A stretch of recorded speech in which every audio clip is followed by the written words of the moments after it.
Hello there, Ray here, and I'm joined by Activation. Hello. And today, guys, we will be showing this AFK concrete converter that is simple, fast, and efficient, which allows you to easily turn the concrete powders into concrete blocks while being AFK, and all the blocks are automatically removed and put into chests for you. If you guys are looking for an infinitely automatic concrete farm, I have designed a couple of them in the past. These are systems where the concrete is automatically duplicated and then it is sent over into a system where it converts it from the powder over into the concrete block. Then it's automatically destroyed by using like TNT or withers. And in those videos, I show how it's possible to actually run this 24/7 without even needing a player. But if concrete duplicating is not allowed on your server, then this system is for you. If TNT duplicating is also not allowed, you can always put in a dispenser here. If you guys enjoy simple farms like this, I have an entire playlist that has over 100 different types of machines and farms you can build up for your very own survival world, and many new ones for 1.16, so make sure you check out that playlist down below. You can easily binge watch it for tons of great ideas. Make sure to share this farm with your favorite Minecrafters. The way that works is that the player is over here AFKing, and he is placing in concrete just by holding down right click while AFKing. We'll show you guys how you can do that.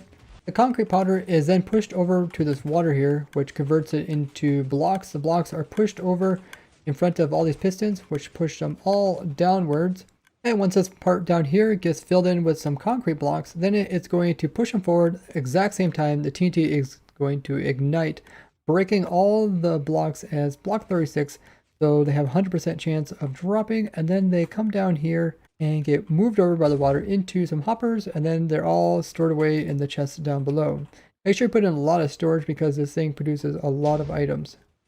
The entire machine is quite simple. As you can see, pretty much everything from this area here. You can see the player putting in the concrete, it getting converted, it getting pushed down, getting pushed over, the TNT getting duped over here, and then the TNT blowing up the items, getting transported into the hoppers. So very, very simple setup, and shouldn't take more than 30 minutes to build this up once you have the materials. But it's also at max speed for a player AFK holding down right click. There's no reason to go any faster than this. So this machine is actually at max speed, allowing the player to place in 18,000 items per hour. That means you're going to get 18,000 concrete per hour converted over to concrete blocks. And this blast chamber here is 99% efficient, which means you only lose a very small percentage of items. That only occurs under rare circumstances where items can get glitched inside this lump of concrete and can't escape. So Activation designed the whole thing to be based off of the player's input. This is very important because the player can have latency, especially on servers. There's network latency, meaning that the player doesn't technically place in blocks at exact game ticks. Because of this reason, it's important the player's input, being the blocks that the player places in, determines when the rest of the machine is going to activate. So once the concrete moves over to different locations, they're going to be activating different modules of the machine, allowing different things to occur. Once the concrete gets to a situation where it's able to be blown up, it's going to automatically activate a TNT, which is going to then time a system to push the pistons over. Now, if it was based on a clock and not the player input, it's possible for the player to put in blocks and try to have those blocks being pushed forward when other pistons in the system were being extended. And this would cause the concrete to back up. So this redstone line would come up here and power these pistons, making it 0 tick so the player can right click as fast as possible. And then these observers right here would power these droppers like so. And these droppers would spit out items, restocking the player's concrete inventory. The concrete would come from these chests up here as well.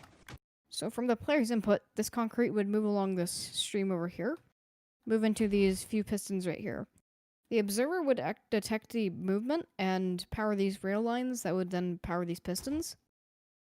And we have another observer line that would double pulse these pistons due to the fact that if there are pistons down here, or if there are blocks down here, and they're currently getting moved by that piston, and these blocks can't move, then the double pulse would fix that.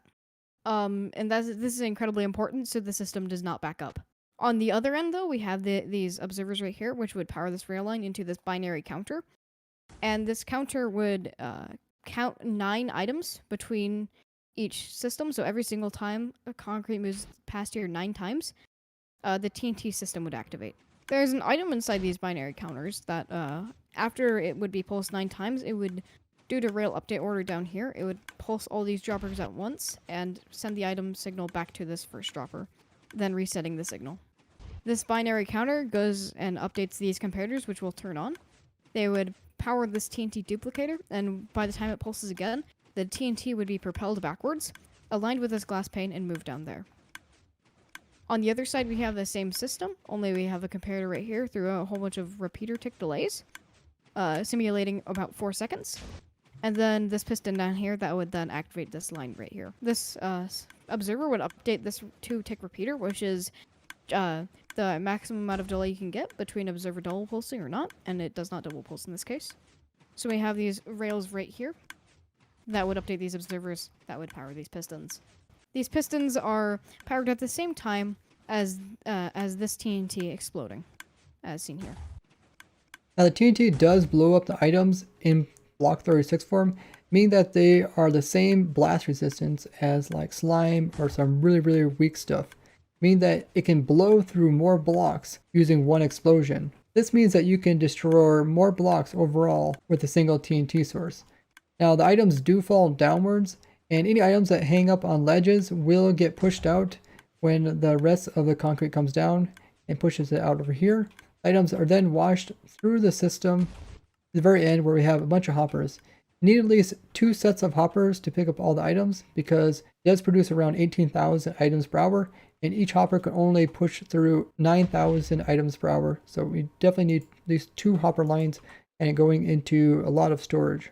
We also put in some walls on the side here to prevent items from ending up landing on the edge or landing outside of the farm. We do need to make sure that the blast resistance of the blocks near the TNT are somewhat high. That way it doesn't poke holes through the walls. So this works in Minecraft versions 1.11 plus. Certain things do need to be changed if you want to build this in 1.13 plus, however. This certain rail right here must be replaced with a dead coral fan, otherwise this duplicator will not work. There is no dispenser version of this farm, but you can easily make that. And it works in 1.15.2 and up, including 1.16. So we tried to reduce as much redstone dust as possible on this farm. We specifically did this so we can reduce as much lag as possible. The only dust in this whole farm is right here, these 7 right here. So out of all the concrete being blown up, about 98.72% will actually be collected. So if you round that up, it's around 99% efficient. The loss mainly comes from items being stuck on a ledge, maybe, and then getting item elevated all the way up here, and just them not being able to get out in time. I mainly made this thing for Exumavoid. After I learned that he made 2 different concrete blast chambers and all of them didn't really work out too well, I decided to take up this project, and I think it came out pretty well. I purposely made it to be lag efficient and very simplistic to build, and compact.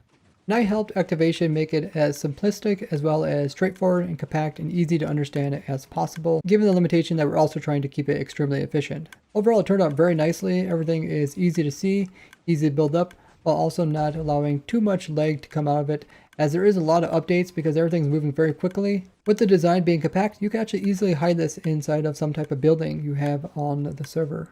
Next, guys, we'll show you guys how to use this machine after you have it built up.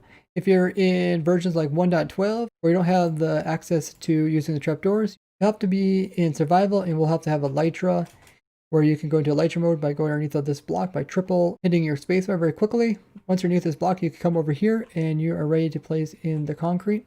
And then you just aim forward and have your right click button held down. Now, since we only made this 4 deep, it's very easy to click the back. So it don't really matter where you aim towards the back. It's really easy to get in all 4 pieces.